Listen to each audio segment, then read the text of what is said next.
chances, dreams and goals. Many mixed emotions in my heart and soul. For some I made a plan and did the best I can. If God wills, things can happen. After all, I'm just a man. Choices, chances, dreams and goals. Many mixed emotions in my heart and soul. For some I made a plan and did the best I can. If God wills, things can happen. After all, I'm just a man.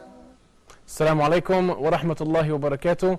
I'm Muhammad Amran, and this is Life Choices on your favorite TV station, inshallah, Huda TV.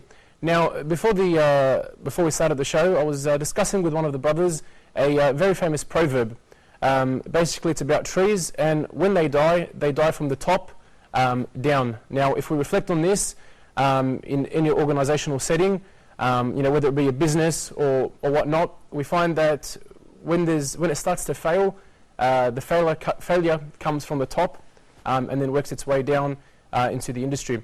Now, before we get started with the program today, which is about leadership skills, inshallah, and how to be a charismatic leader, let's just take the time to introduce one of the brothers who's joining us today for the first time, Basil Amjad. Assalamu alaikum. Wa alaikum assalam wa rahmatullahi wa barakatuh. Brother, welcome to the show. It's nice to meet you guys. It's a pleasure being here. It's a pleasure having you. Brother, tell us a bit about yourself. Sure, no problem. So I was born and raised in Canada, and I come from Calgary, Alberta, which is on the west coast. Okay. And I came here to Egypt to study Arabic and also help some of my friends with their English as well too. And in Canada I was working, and I also work with the Muslim youth over there. Okay, well, very good, inshallah. So inshallah your experiences will be very beneficial on the show today. And of course we have Brother Adam. Adam, welcome again. Thank you. Jazakallah khair. And of course Brother Karim. Karim, walaikum assalam wa rahmatullah.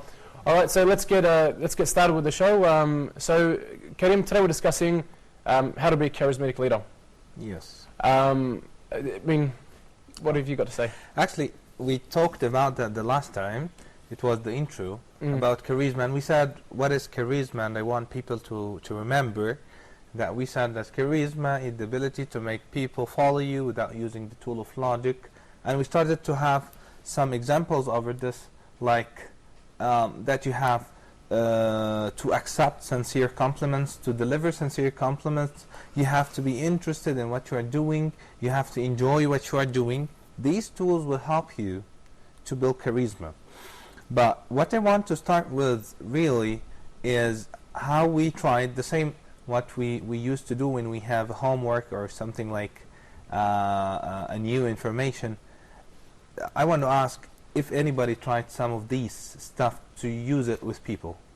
Do we, or tried what? To try to use these tools, like delivering sincere compliments, accepting sincere compliments, try to be interested in what he's doing, and when he talks, he's interested in what he's saying. I mean, if you're trying to be sincere, doesn't that sort of defeat the purpose of being sincere? Sorry? If you're trying, if you're like acting sincere, doesn't that sort of cancel out actual sincerity? This is up to the person. You can act that you are sincere, and you can be really sincere about something. It depends always on the personality. Especially in these days, a lot of people is not true to themselves. And you make me actually to remember something important that we have to say it in front of people. A lot of developers these days, people who works on human beings and on developing people and improvement, they do strange things. One of them, I don't want to mention a name, but he's very popular. He said something, it was very dangerous on the ummah. He said once, you have to be good. He was talking about leadership, by the way, and communication skills. He said you have to be good with people, and when you talk to people, you have to show them love. I said, okay, this is good. We will love each other. We will work in cooperation. After that, I continued the sentence. You know what it was saying? It was saying, you have to show love, but if you failed to have love for him, you can show it. He was actually trying to ask us if you cannot get your benefit out of him due to a real love inside you, so act until you get your own benefit. Can you imagine this, how it will change the ummah if we follow something like this? You're saying as a bad point, right? Yeah, he's changing us to be double-faced. For example, he said, if I cannot, for example, me and you, if I don't love you, I can act that I love you till I get my benefit out of you, then I let you go. I see what you're saying in sincerity. Yeah. Can I add something to this point, Yes, inshallah? yes. And there's something I was just reflecting on about being having this quality of charisma, wanting to be a leader. One of my favorite Muslim leaders in history, Salahuddin al-Ayyubi. And I mentioned him because as soon as you mentioned sincerity, he came to mind. And the story that I'd like to mention is during the battles between Salahuddin al-Ayyubi and the Crusaders. At one point in time in the battle, it was Salahuddin recognized that the crusading army was falling, that victory was going to be his. And what he does, rahimahullah, is that he sees that I think the flag of the opposite army, he sees that they're losing, their army's falling apart, they're retreating. And what does he do? He's on his horse, headed towards the army, ready to declare victory. He stops his horse. He stops his horse, gets down, and does sujood al-shukr. Says, prostrates the most sacred part of his body, his forehead, to Allah subhanahu wa ta'ala. And this, to me, is a sign of a sincere leader. How does he gain the respect, the trust of the people? How does, when we think of charisma, I think of Salahuddin al-Ayyubi, because this is somebody who attributes victory to Allah subhanahu wa ta'ala first and foremost, is not seeking the pleasure of the people, but is seeking the pleasure of Allah Azza wa Jal. Yeah, true. This reminds me of a story with the Sahaba Umar radiallahu anhu. When he was walking to one of the cities to meet the leaders, he had his slave on the horse, and he was walking beside it. Yeah, and when they entered, they thought that Umar is up over the horse, and yeah, they thought Umar is the slave because he was walking beside the horse. What's the story? Yeah, Karim, can you share the story? Yeah, he was entering. Actually, I don't remember the details itself, but he used to have a servant, and he got his servant over the horse because he dealt with the servant. I will walk for a while, and you will walk for a while. It's a fair. We will have a fair walk. Yeah. So when they entered, they were going to enter the city. It was the turn of Umar radiallahu anhu to walk, not to be over the horse.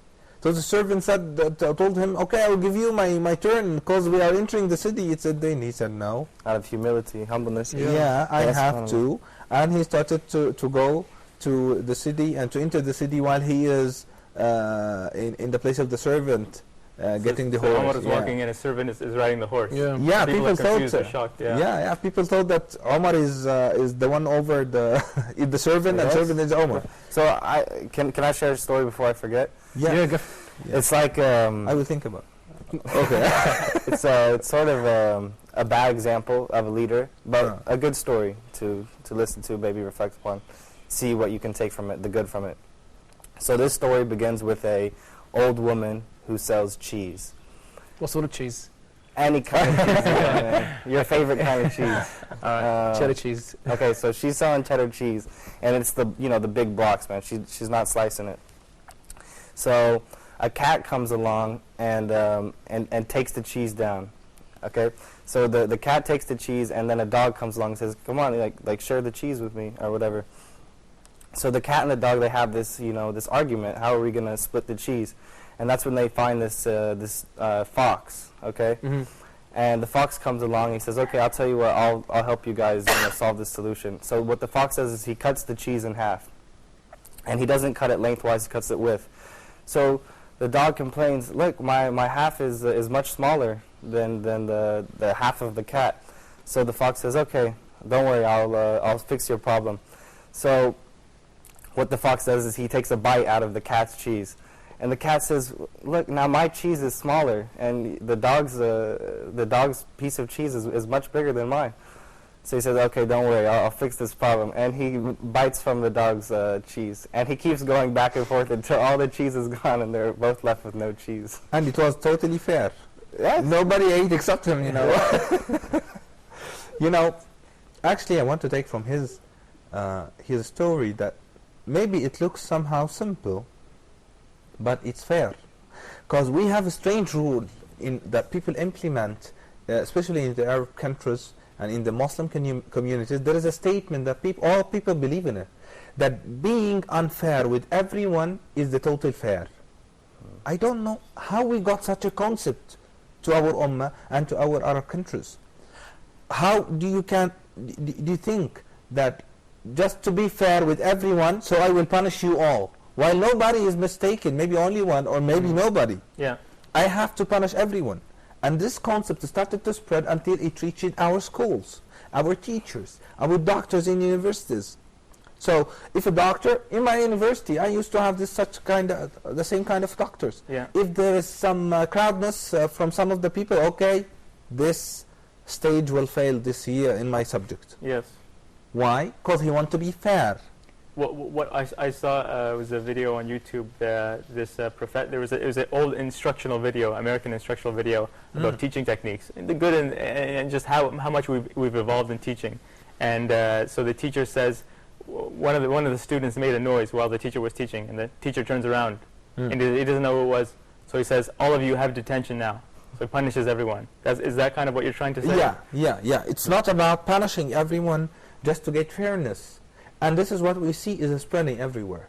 Teachers, doctors, mothers at home, fathers, parents, everyone, sometimes friends. I have doubtness in some of my friends, so I will not talk to all of you. And from this way, we started to think in the wrong way. We start to think with this criticized look for everything. I don't like to have time to investigate, to know where the truth, or to be better than all of this and just to forgive. We talked about forgiveness a lot, but people still have a problem in forgiveness. And I used to talk, however, they are leaders or not, they are charismatic or not, it's the same problem. If you don't have the ability to forgive yourself, you will never have the ability to forgive others. And this is the main problem that we face. Would you say this is also part of charisma, or more the justice of a leader, as well as the justice, being fair? This is a core for everyone to be a human. Actually, Yes. let's say to be a human, you must learn how to forgive people, because nobody is not mistaken. Everyone will do mistake. Everyone. This is what Allah told us, that all of us must be sinners, because we are human. This is a human nature to do signs. And that's why... To do sins, yeah. Yes, that's why... As the Prophet ﷺ said, I think, كل بني آدم خطاء. Yes, I remember something like this. So, he is proving that we are all will do signs. Okay? But the problem is, when you do signs, you are having your own experience. And you are putting yourself in exams that will clarify you when you stand in front of God. But the leader has another problem, that the leader will be responsible not only for himself, but for the others. And we used to say, when we were talking before, كلكم راع وكلكم مسؤول عن رعيته. This is what the Prophet said. Everyone's a leader in his place. No. So you have the responsibility of a lot of things, and you will be asked on a lot of things, not only yourself. And this is the major problem, that you have to understand your own responsibility and to make people follow you. And this is our entrance to charisma. And this is why we talked about charisma. But again, so I mean, you're not responsible for other people's sins, though. You know what I mean? So, unless you're the tobacco company giving the advertisements. No, I mean, unless you're like a tobacco company that gives advertisements for tobacco, yes, the sin is on their shoulders. Or a woman who walks through a group of men wearing barely any clothes, the sin is going to be on her shoulders. She's becoming the fitna for the men. Both will be sinners, yeah. Both will be sinners, yes. True. Because, Umran, at the end of the day, it depends on that you took the action to put you in a sign, right? They only execute that I did it because we have a rule that says that the النية الصالحة لا تصلح العمل الفاسد, that the true belief does not correct the wrong action. Oh yes. Yeah, but you can have a good intention behind something. You know, like what? Yeah. I mean, yeah. Sorry. Yeah. It's true. You can have a lot of good intentions, but you But destroy the action itself is wrong. Exactly. But that's not an excuse for it. It doesn't make it right. I think it was actually interesting because one person I spoke with, they're saying, you know, it's all about your intention. It's all about your intention. So I said, okay, so if you had a bottle of alcohol in front of you, and you drank it under the intention that, hey, I'm thirsty. First of all, that doesn't make sense scientifically because alcohol dehydrates you. But it wasn't. It was the principle of it. You know what I mean? You're drinking alcohol on the intention that it's water. No, that makes no sense at all. Doesn't make sense. Yeah, especially that people like this. And let's say a very important part. Charisma is double-edged weapon, and this is a truth. Because this charisma can be your key to heaven and can be your key to hell. Charismatic people are people who has a very huge ability to convince everybody about whatever. Sometimes this charisma started to increase until they fake themselves. They fake themselves. This is a critical part. This is a very good point. The deceiver only deceives himself. Yeah. Yes, true. How many people you saw them? They know the truth, but he lied. He lied a lie until he believed it. Right? I think you saw. Sorry, I mean, maybe I've misunderstood you here, but you're saying if I don't like Adam, for example, I do Adam, I love you very much. But if I don't like Adam, are you telling me you don't like, and I'll try to fix that. Are you telling me to show my true feelings and show Adam that I don't like him? Because I don't think that's right. Because is that what you're trying to say? That if I don't like Adam, yes, I should be straight out and say I don't like you, Adam. No, there is a big difference between. That's what I've understood. Sorry, I mean I'm like true. Yeah, not my feelings that hurt me. Right. The only difference here is why I'm trying to do this. For example, sometimes we talk to people that I love you, but I don't really love him. Now you are lying, or you are trying to help yourself to love this guy. All right, just hold that thought. Inshallah, it's a bit in depth, so we'll discuss it more right after this very short break. So please don't go anywhere.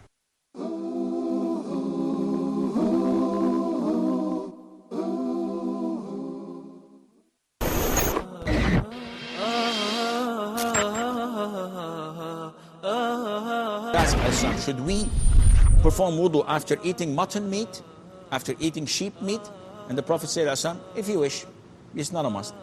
And then he asked him again, he said, okay, do we have to perform wudu after eating camel's meat? And the Prophet said, yes. Brother Muhammad's second question from Spain was about writing fictional stories for children. Is it permissible or not?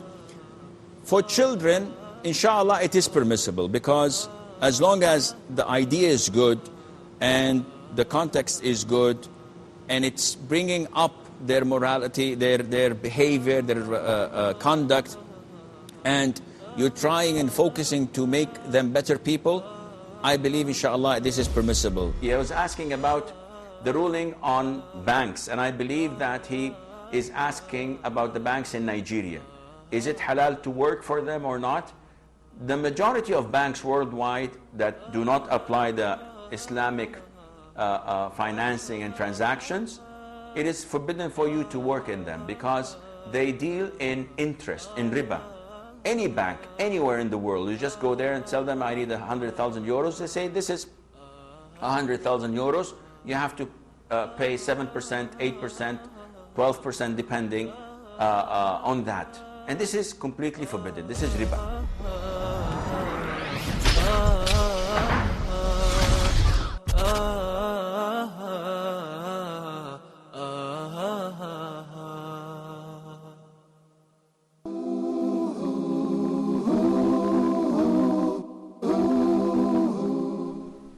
Assalamu alaikum, welcome back from the break.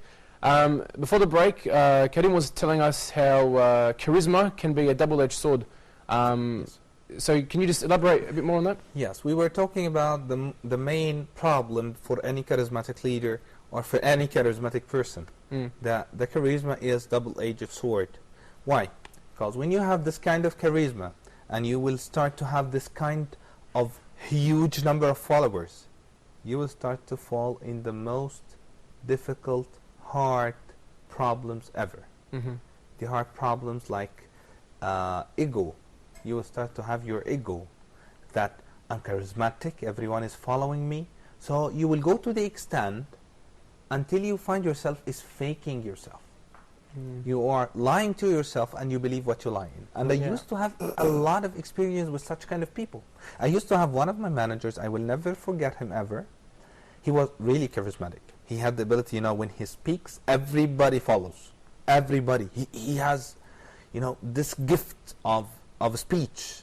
He's speechifying in the best way ever.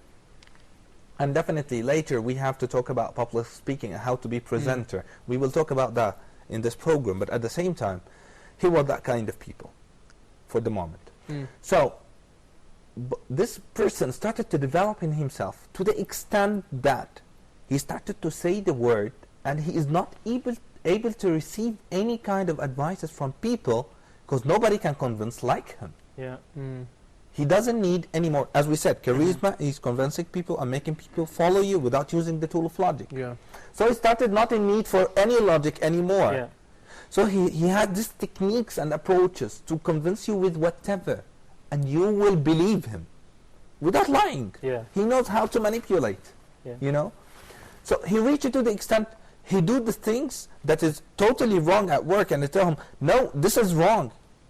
Just he go with you through match, debate of conversation, and he's charismatic, and if he failed to convince you because you know the approaches, he will start to make a coup d'etat. A coup d'etat is building a public opinion in French, building a public opinion. He gets some people that will support him in his opinion, so we started to be 10 in front of 1. Yeah. So you will lose. You make me think of a surah in the Quran. Yeah. Well, I always make you think a lot of things, You do, and I thank you. always. I do thank you for that. Yeah, You a have lot. a great gift to inspiring people. Wallahi.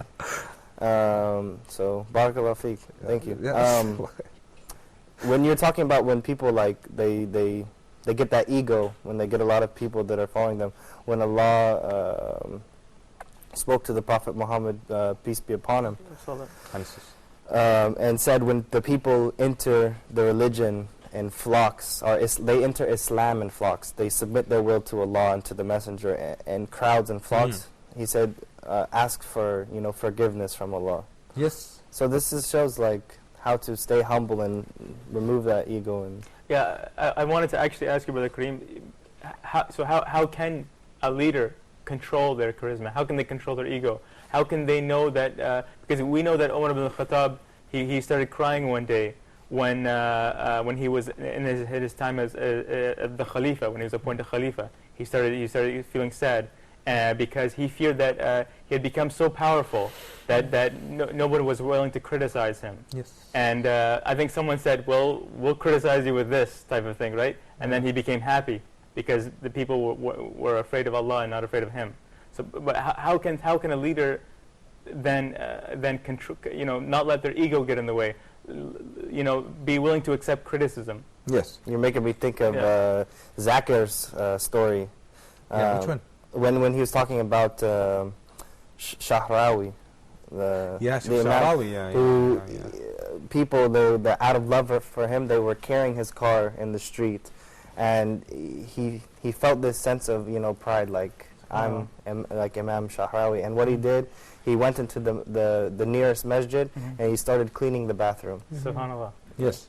He's trying to put himself in the action to make himself remember that he is not that huge.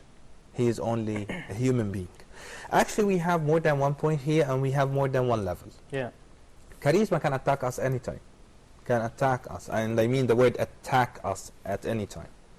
Because the feeling of the glory, people believe me everywhere, and I'm under the spot, and I'm the star of the show, and I'm the star of the blah blah. You started to feel like people is smaller than you, and you are the bigger.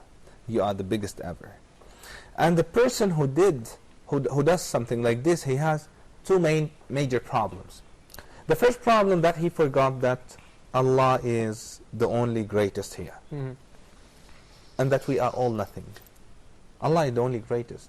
What you are trying to do, as I remember one of the amazing stories, one of the poor guys, poor man, he was walking in the street, and while he was walking, people started there were a prince that he wants to pass.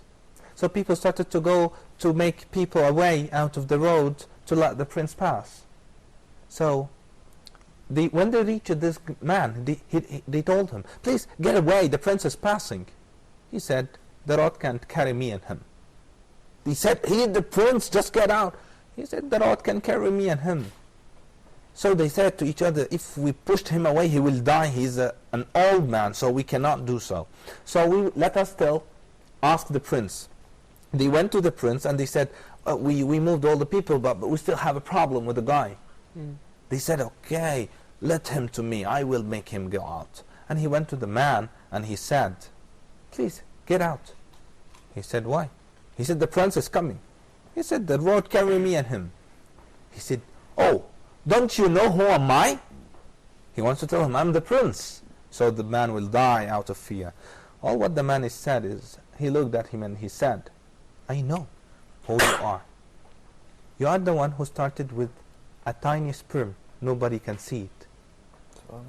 And he will finish like a dead body with a bad smell. And between them, you are carrying all the garbage in your stomach. This is you. SubhanAllah. The prince was full of wisdom. He smiled and he started to cry, and he looked at him and he said, I think that the road can carry me and you.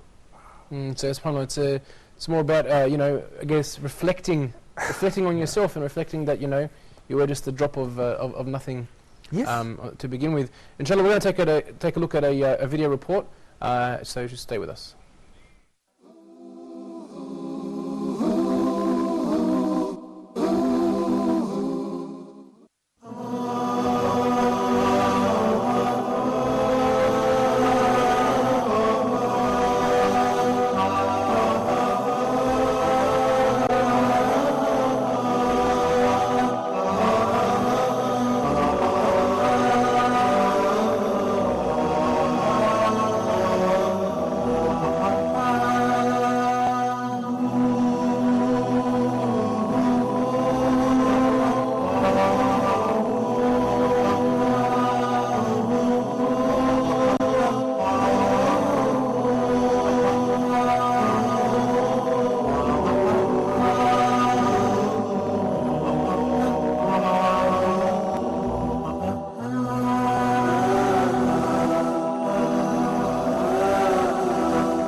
Karim, just before the video clip, you're talking about how we should basically at the end of the day we should realize that we're made out of nothing. We're made out of a sperm drop, and that eventually at the end of the day we're going to be returning back to the earth, where we belong.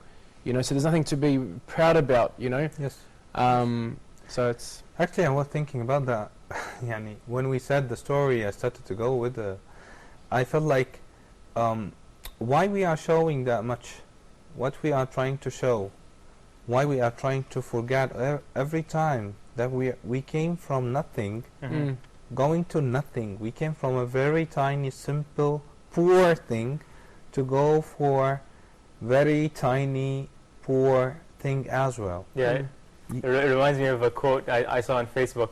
Everybody knows the famous boxer Muhammad Ali, right? Yeah, yes. Yeah, okay. And may Allah subhanahu wa ta'ala preserve him. He was, as everyone knows, he was afflicted with a disease, a serious disease known as Parkinson's. Yeah, Parkinson's, correct. And Parkinson's disease affects your nervous system, so you don't have any control over your nervous system, and it can you're always shaking. Anyways, as he was one of the best boxers, one of my favorite boxers, of course. and anytime he used to enter the boxing ring, he'd always say, I am the greatest, I'm number one, I'm the greatest, I'm number one. This was when he was called Cassius Clay. Exactly, Yeah. yeah. And he was one of the, like I said, he was one of the best boxers in all of America, heavyweight champion, right? Yeah. And after he was afflicted with this serious disease, may Allah subhanahu wa ta'ala make it easier for him, he said something very, very profound that I saw on Facebook. He said that, he said, God gave me this disease to show me that I am not number one, and that he is. So I mean, we're talking about keeping your charisma in check, keeping your ego in check. Yes. And I think that's a profound quote to remind us that this is a brother who understood the significance of, because he was very charismatic. Yeah. I mean, you know this brother's from America. He knows how much. Even non-Muslims, they love Muhammad Ali. Yeah. They're like, he's really raised there to a high. I don't know how to say it, plateau or platform. Plateau. Yeah. But while you're on that point, and we just saw the video about how a leader should be a servant to others. Muhammad Ali also had a very good quote that was, if they can make penicillin out of moldy bread, which is penicillin, they can take the mold from the bread and then put it in medicine. I didn't know that. SubhanAllah, yeah. Then they can make something useful from us, from anyone. Yeah. So it's like we all have something we can contribute to society, even it may be something small, but. Well, I appreciate that. That's good. Yeah. That's what our point about is about discussing leadership, because as we mentioned in the previous episode, we're all leaders in one way or another. Leaders in the home, in the workforce. So we all find ourselves in that role. So it's about doing it charismatically. Yeah, that's why when we talk about the first point of building or using your charisma, we have to say, to build your charisma, state what you are for, not what you are against. So, as a leader who is responsible for everyone and who is supporting others, you need a key to be able to connect with everyone and to be able to support everyone. And the most important thing that we have to understand, as a Muslim, you are not only a leader for Muslims, you are a leader for the world, and this is by God, not by you. And you have to realize this. Because a lot of Muslims is dreaming, really dreaming with the closed country. It's not our style, and it is not Islam. We are opened to the world. If we are not open, we will not be able to teach the world how they can live in a better life. Contribute something to society. Yes, we must contribute, and we must spread everywhere, and people see us contributing with them in everything.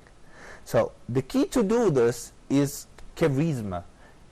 The main rule of this is state what you are for, not what you are against. If you are dealing with someone and the charisma is telling you, don't ever start with the point of conflicts. And this is what most of the people always do. When I say, for example, I met Basil and I don't know him, and I'm meeting him for the first time, and he's talking about X of a subject.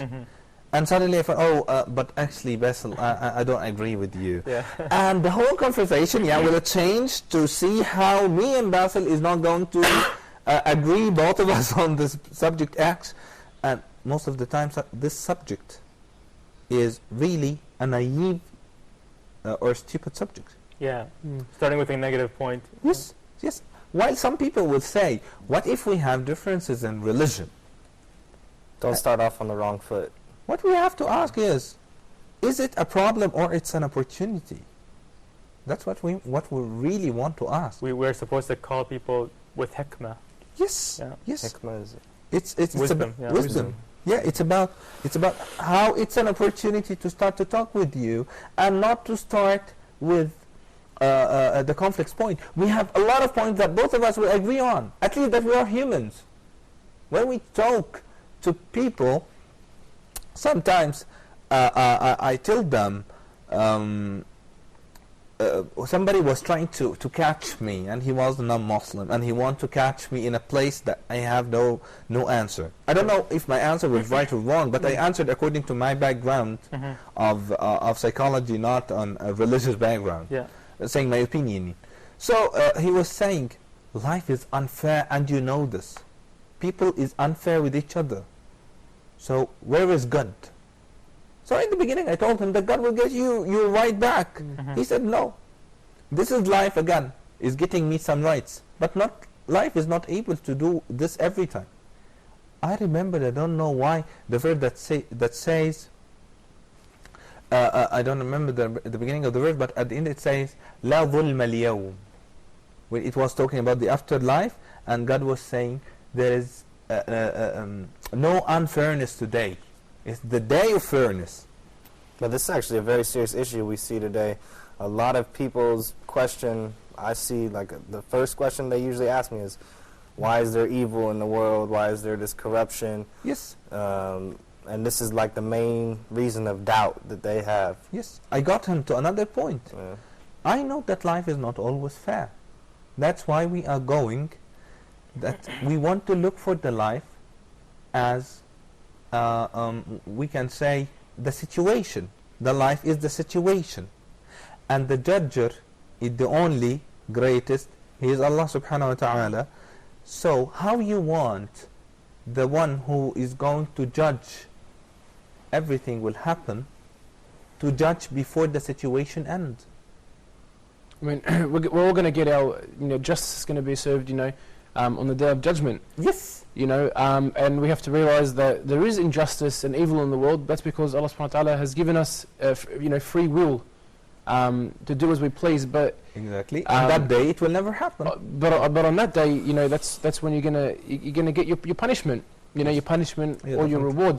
So that's what we understand as Muslims. But non-Muslims, they don't understand that, because they don't understand the concept of of free will and justice. What I want to clarify from this point, that I will not fake you with things that you don't know. No, and I will not go through the points of conflicts. I will go to the point that we can agree. Okay, life is not fair enough, but there is fairness. If I understand it, what Brother Kareem and Muhammad yourself, what you're saying is that the leader has to be prepared for uncertainties, the unpredictable.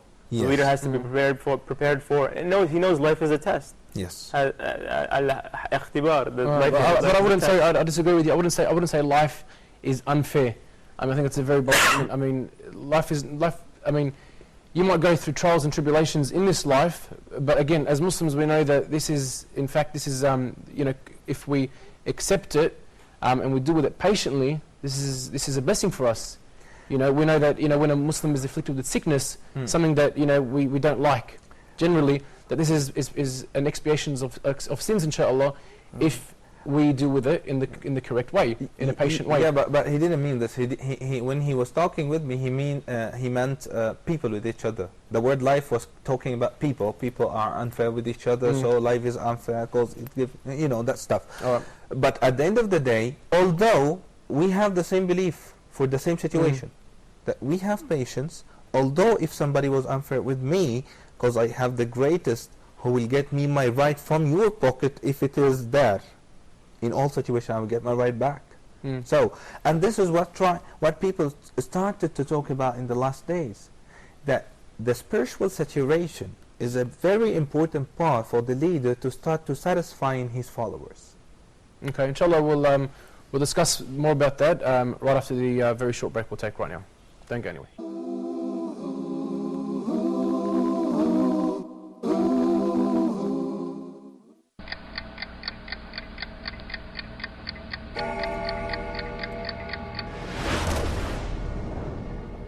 Umar al-Khatib says, what's the easiest way to attain Jannatul Firdaus? Akhi, this is an easy question and it's very difficult at the same time. The easiest way to attain Jannah is to obey Allah, obey the Prophet sallallahu alaihi wasallam. She says, I know myself I'm a sinner, but I'm afraid or I fear for my daughters. Please talk to them. So the first thing you advise any parents is to try, first of all, to take the Prophet ﷺ as his or her role model, and then try to transmit that to his or her children. Into the Prophet ﷺ, because at the time of shahwa and desire, person's iman is very low. Maybe even he is grounded of iman. The Prophet ﷺ said in the hadith, لا يزني الزاني حين يزني وهو مؤمن ولا يسرق السارق حين يسرق وهو مؤمن. And pay attention to two things, the إخفاء in the word منكم, and the second one is the mad, the natural mad in the word اللائي.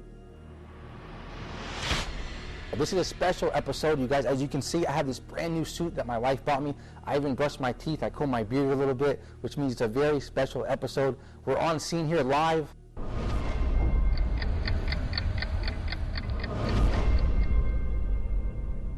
Huda TV, a light in every home.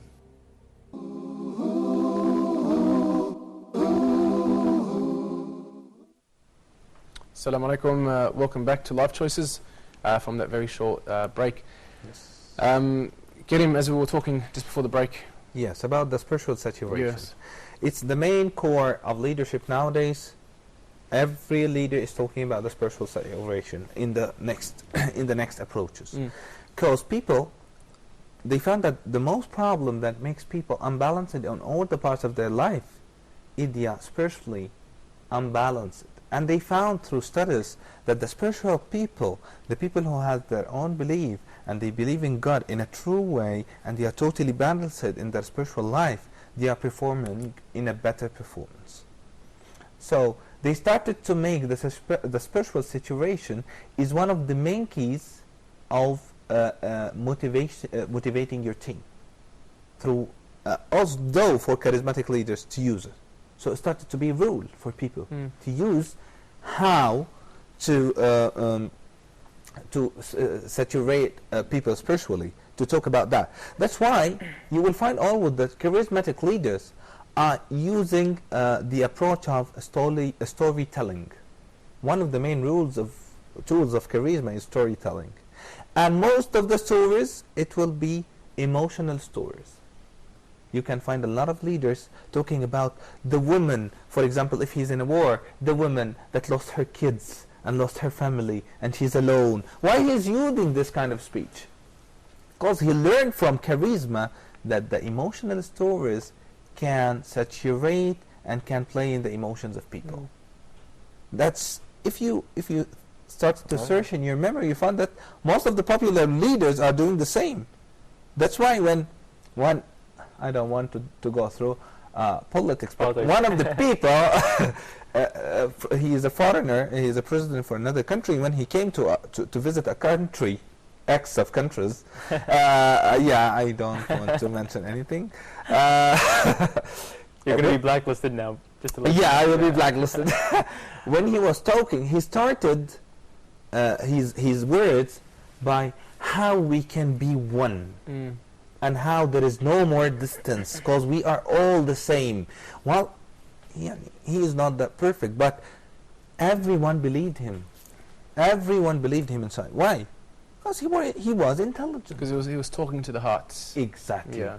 So people believed. And he went through the key that people always believe. He was a storyteller. He used to use emotions when he speaks to people, so everyone believes him. So in other words, politicians, or we'll say we don't want to just hate on politicians, but a certain group of people know how to play with the emotions of society, or knows how to abuse certain stories. They're good actors. History. Yeah, I can say that. Yes. Allah Yeah, truly. God knows best. Some of them is actors, and that's what is going to discuss specifically in when we talk about public speaking, how to be a speaker. Because actually, we have to be frank. Not all of the stuff is true. Not everyone speaking in front of people is totally true. But I can show people that I believe in what I'm saying. But we don't want this. Because this will get you dunya, and you will be happy with it, enjoy it. But are you planning for dunya? Is it your plan? Is it your purpose? If it is your purpose, okay, take it. While you forget that mata' dunya, qaleel. It's few. It's nothing. If you want to enjoy it, just enjoy it. But we are talking about leaders who will lead people to Jannah in dunya and in the afterlife as well. That's what we said in the first episode about leadership, if you remember 2 weeks ago, when we were saying that the best and the most famous leader was, in the Quran, was Fir'aun. Can you remember? Well, يقدم we said most effective leader. effective, yeah, he was really effective, yeah. Effective. يقدم قومه يوم القيامة فأوردهم النار, صح? He took them, he's a leader in this life and in the afterlife, mashallah, he will take them to hell. Yeah. He's the leader and he will lead them to hell. So, if this is your plan, you can get it easily by being an ethical leader and by using charisma in the wrong way. But if you want to use charisma in the right way, you have to be frank to yourself. So, I think that we have a lot of examples in Muslims. They used to be that frank to people, talking about the truth. Yes. You remember Umar when the Prophet Muhammad asked him about if he loves him? You remember? You love me, Ya Umar? Yes, I love you, Rasulullah. More than your family and your kids? Yes, Ya Rasulullah. More than yourself, Ya Umar? No, Ya Rasulullah. He was frank. He was totally frank. Yes, on that moment I was not loving you more than myself. Would you say, Brother Kareem, that the Islamic leader is the one who not only cares about the people's dunya, but cares about their akhirah as well? Yes. So when they're ruling over society. It's actually, I think it was a quote by an Islamic scholar. Yes, and this is the second rule. Not only state what you are for and what you are against, not what you are against. There is another thing. You have to think what's in it for them. As a leader, when I have people that I lead, and I'm a charismatic leader, I have to think what's in it for them. And this is a part of charisma, because people will love me when they know that I'm working for your own benefit. For example, Muhammad, if you now have a problem, and from only by myself I told you, no Muhammad, don't do this, you have to do 1, 2, 3, 4, and I will support you in 1, 2, 3, 4, because it's more beneficial for you. And you found it beneficial, what you will do? You will believe in me. Right? Of course, yeah. If I told you something later, you will believe it. I know that this is not happening at all, but I mean, if it happened, I mean, if you gave me good advice and that advice worked, yeah, of course, next time I'm probably going to more chances I'm going to listen to you. This reminds me of some the youth, especially teenagers, when they look at their parents, because their parents are their leaders, they think, I don't know, they got this evil grudge against their parents, thinking that the parents don't want what's best for them. I've spoken to some youths who actually think that, because when their parents are looking for what's better for their children, they're looking for the akhirah. Whereas the kids, they want the here and now, they want the dunya side of it. Right. And that's when the friends come in place, right? Yeah. Can I clarify something? Yeah. When you told the story about Omar and Muhammad, and you said Omar's answer, and I laughed, stuck for a lot. I'm not laughing because Omar didn't love the Prophet more than himself. I'm laughing because of how frank he was. How frank and blunt. And after that he said, okay, you will never be a believer until you love me more than yourself. He said, I love you more than myself now. And he was frank as well. SubhanAllah. Yes, he loved him. He decided to love him because he is a leader by the true meaning, called the leader who is the person who can lead himself before leading people. If you cannot lead your If we look at it, the Prophet ﷺ didn't want Umar's love for him from a dunya perspective. Yes. In fact, it was for Umar's, for his akhirah, to love the Prophet ﷺ more than himself. Again, so if we look at great leaders, whoever they may be, we should look at what their intention is for us. Do they want what's better for our dunya or what's better for our akhirah? So what do you want for me? What do I want for you? I'm not your leader. I'm not your leader. As you are in this program. He left you on the spot, As a fellow Muslim, I'm not your leader. Of course, I want what's best for you. Anyone. You want Muslim or non-Muslim, you'd want everyone to enter Jannah. Thank you. I wish that for you too, for all of us. Yeah. And the crew, the camera crew. Okay, I felt like, me and you. But there is something more than important to build charisma, more than working for people, that we forgot to talk about, is flaunting knowledge. Flaunting knowledge is very important. And although it's double-edged. Why? If I know nothing, if I told you, if I was talking with anybody of you and I told you anything, do you will believe me? Are you going to believe me? If No. I don't have any knowledge about what I'm saying? You will never believe me, right? No. So, flaunting knowledge will give the leader the ability to lead people with trust, not with evidence. And this is why charismatic leaders are that much successful. That's why people believed Hitler when he used to say, okay, let's make a war with the earth.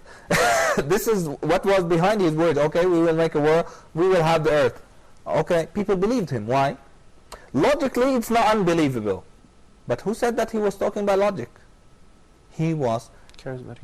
knowledgeable, he was charismatic, he was professional in leading people's emotions.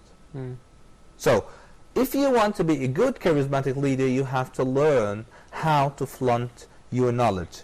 And one of the best things that I remembered, and it's an amazing story for me, for the leader who has the ability to flaunt his knowledge, is in the verses of Surah An-Naml. Look deeply in the conversation look with this analytical eye for the conversation that happened between the ant and the followers, the leader ant. Focus what it said. It said, قالت يا أيها النمل. Look for the words it will use. The ant will use. يا أيها النمل. She called them. Okay? ادخلوا. Right? ادخلوا. Enter. It ordered. Enter. مساكنكم. Your halls or your houses. It's specified the place. لا يحطمنكم. She warned them. It warned them. سليمان. She specified the person. Personification. وجنوده. She generalized. وهم لا يشعرون. She gave them an excuse. Look for the power of this simple, small sentence. I get what you're trying to say. So if you're going to give someone an instruction, give them, be specific, and give them the reason, the benefit for them. Is that what you're trying to say? It said everything. It said, however, it's an ant, huh? Yes. Look, yes. all this knowledge for the ant. It said, it called them in the right way, in a generic way. She told them where to go, what will happen, who will do it, who is going to follow what he will do, and she knows by God that they don't mean to do this, so she gave them the excuse as well. Yes, just to add to your knowledge point as well, in Islam, isn't it as well that we are going to be responsible about regarding the knowledge we have about with regards to acting upon it, acting upon the knowledge that we have. Is that another? For example, I mean, a leader can't be hypocritical in conveying all this knowledge and delivering messages to his followers or whatever, and then not acting upon that knowledge himself. Is that another Islamic concept that you can elaborate more on? I totally remember. You make me remember a hadith that used to say that there is a person who will walk too fast and he will be in hell, and he will walk carrying his stomach outside himself, and they will ask him, what you used to do for this? He said, I used to ask people to do the goodness, and I was not doing it, and I used to prevent them from the bad things. SubhanAllah. And I wasn't doing myself. Yeah, SubhanAllah, very, we can reflect on that. Unfortunately, brothers, it's time for the end of the show. That's all we have for you today, but don't forget to join us for another episode next week on Life Choices. Assalamu alaikum wa rahmatullahi wa barakatuh.